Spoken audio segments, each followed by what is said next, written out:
Pourquoi tous ces tissus? Eh bien, en fait, j'ai récupéré tout un tas de, voilà, de chutes de tissus que j'avais dans mes placards pour faire en fait des pochons. Et des pochons en fait où je mettrai des gourmandises, voilà, pour le calendrier de l'Avent, car oui, je prépare donc mon calendrier maison de l'Avent. Et forcément, quand on le fait soi-même, bah, il faut s'y prendre à l'avance. Voilà, voilà, donc je vais vous montrer un peu bah, ce que je vais faire de tout ça. Et donc voilà, j'ai pris vraiment des couleurs assez typiques de Noël, puis un petit peu aussi festives comme ça pour le doré.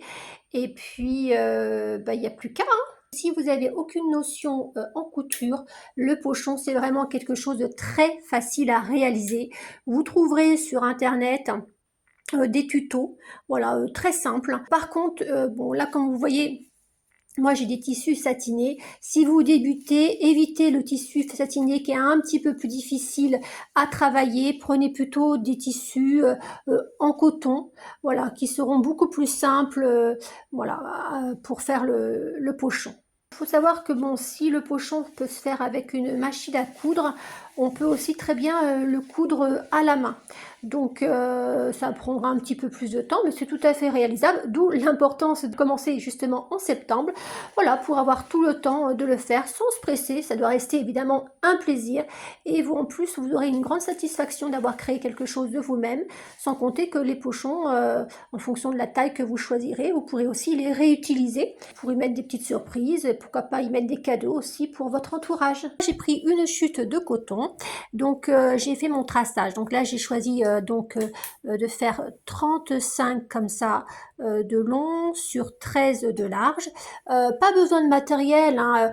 Si vous n'avez pas de grandes règles, vous pouvez très bien utiliser, voilà, un petit morceau de bois comme ça suffit largement. Pour écrire sur votre tissu, pas besoin de matériel particulier. Sur l'envers, vous prenez un stylo bic et puis ça se verra pas une fois cousu, hein. Prenez vraiment voilà, ce que vous avez chez vous. Le but, c'est de la récup, de faire avec ce que l'on a. Il n'y a plus qu'à couper. Alors, je vous conseille de prendre par contre de bons ciseaux.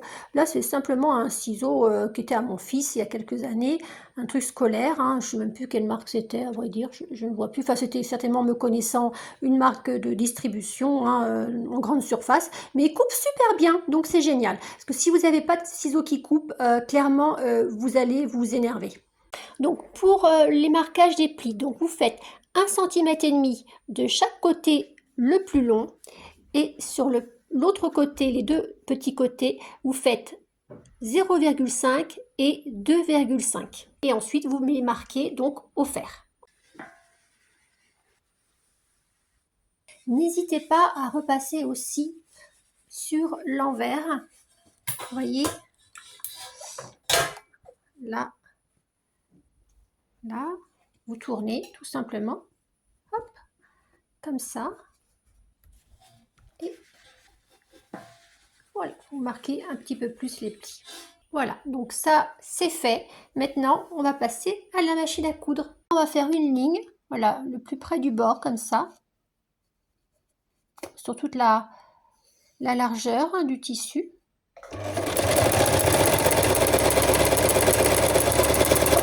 Alors ça, évidemment, c'est quelque chose que vous pouvez faire aussi à la main, même si, évidemment, ça va demander un petit peu plus de temps. Une fois qu'on a cousu cette partie-là et qu'on a fait la même chose sur l'autre côté, on va couper à ce niveau-là jusqu'à la pliure. Alors là, par contre, il faut vraiment un ciseau qui coupe bien. Hop, voilà. Vous voyez, il faut vraiment le marquer jusqu'à la pliure. Et on fait la même chose ici, ici et ici. Voilà, donc vous voyez, juste comme ça, ici. Alors l'idéal, c'est de prendre des tout petits ciseaux de couture, mais en fait, j'ai perdu les miens. Voilà, donc vous voyez qu'on peut aussi le faire avec des gros ciseaux, du moment que le ciseau coupe bien. Une fois que c'est fait, on rapproche donc les deux parties, donc l'endroit et l'endroit, on le met face à face. Hop, Voilà. Et voilà, vous voyez, on se retrouve avec cette partie-là et cette partie-là. Et justement, nous, on va coudre sur le point de pliure ici tout le long. De chaque côté, comme ça, tout le long. Voilà, je vous le montre sur ma table à repasser qui est bien orange flashy, comme ça vous verrez bien. Donc, on avait ça comme ça. Donc, je rabats endroit sur endroit comme ça. Et on se retrouve donc avec nos deux lignes. Et on va coudre sur le marquage ici de pliure, des deux côtés. Comme j'ai une machine, j'ai choisi à la machine. Alors, sachez que moi, c'est une machine que j'ai depuis Mathusalem. Voilà, c'est une machine que j'avais achetée à l'époque à la Redoute, je crois, il y a plus de 25 ans ou 30 ans, je ne sais plus. C'est pas du tout une machine professionnelle, mais c'est une machine, voilà, qui me permet de faire des petits trucs, voilà. Et voilà, ça c'est fait. Oui, je me disais, c'est une machine qui me permet de faire mes petites réalisations, voilà, coudre des petites choses, des petits vêtements très simples. Par exemple, à l'époque, je faisais des vêtements de poupée Barbie ou des rideaux pour la maison. Enfin, ça suffit largement. Vous voyez, je ne sais plus combien je l'avais acheté, pas très cher, me connaissant. Voilà, donc on va faire ça des deux côtés. Alors, je vous montre quand même la couture, vous voyez, j'ai vraiment suivi la ligne de pliure. Hop, voilà. Ça, c'est les fils à couper. Voilà. Ça, c'est vraiment... Et là, je vais faire la même chose, donc, de l'autre côté. Là, vous avez le côté qui était donc visible. Et là, le côté, ce sera à l'intérieur de votre pochon. Donc là, je coupe toute la longueur.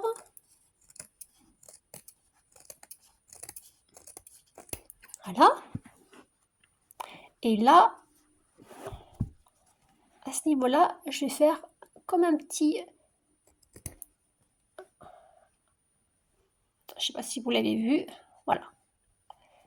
Je coupe un peu sur le côté, c'est pour éviter quand je vais retourner mon pochon, voilà, que je puisse être gênée par ça.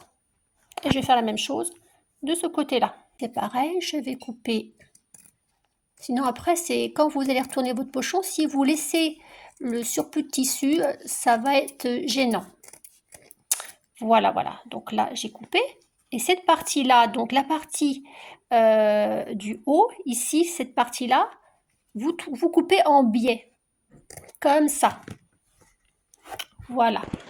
Voilà, on se retrouve avec ça. Maintenant, si vous le faites à la machine, vous pouvez consolider les coutures avec un point zigzag sur le côté, ici.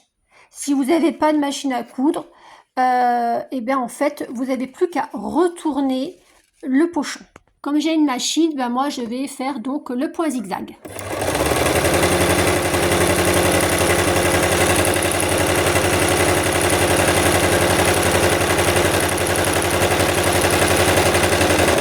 Alors c'est parti pour le deuxième point zigzag. Eh ben non, parce qu'en fait là le fil s'est retiré, donc il va falloir que je remette mon fil. Bon, cette fois-ci ça devrait être la bonne.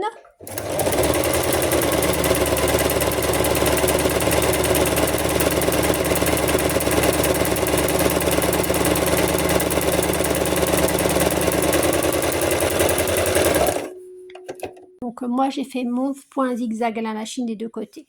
Voilà, donc ça c'est l'envers de votre pochon. Maintenant il n'y a plus qu'à retourner. Je vais essayer de le faire avec une main. Voilà.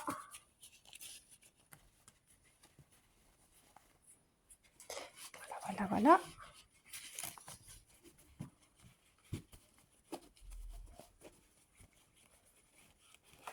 Hop. Et ça, c'est l'endroit. Je vais pousser un petit peu mieux les coins, comme ça sera plus joli. Voilà. Ça, c'est l'endroit. Donc, comme vous le voyez, sur les côtés, vous avez vos ouvertures, ici, ici, ici, ici. Donc là, on va mettre un petit cordon. Moi, je vais prendre un ruban. Voilà, donc pour le vert sapin, j'avais pris un ruban en rouge velours. Pour le satiné, un petit jaune pâle. Pour le blanc, je vais me prendre encore un petit rouge comme ça, mais avec des petits cœurs. Alors, il faut savoir que tout ça, c'est des rubans que j'ai récupérés à gauche, à droite.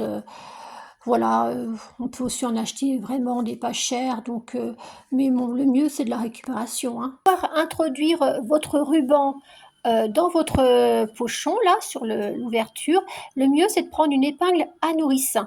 Voilà, ensuite, vous glissez votre épingle à nourrice à l'intérieur, comme ceci, et après, il n'y a plus qu'à marquer des petits plis. Vous voyez, ça avance, regardez, ça avance tout seul. Et voilà, il est sorti. Et vous faites la même chose de l'autre côté, ici. Voilà.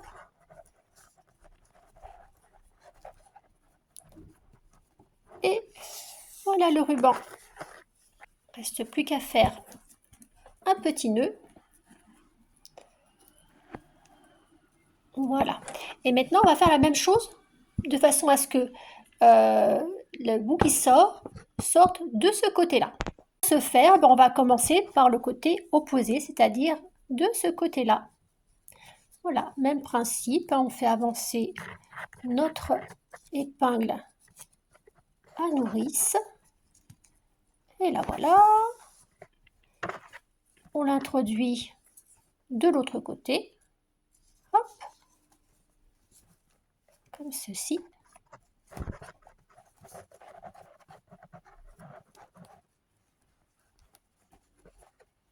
Hop, là voilà. Voilà, voilà. Et maintenant, on n'a plus qu'à couper et à faire un petit nœud. Et voilà. Donc on a un côté avec un nœud. Et hop, le pochon est terminé.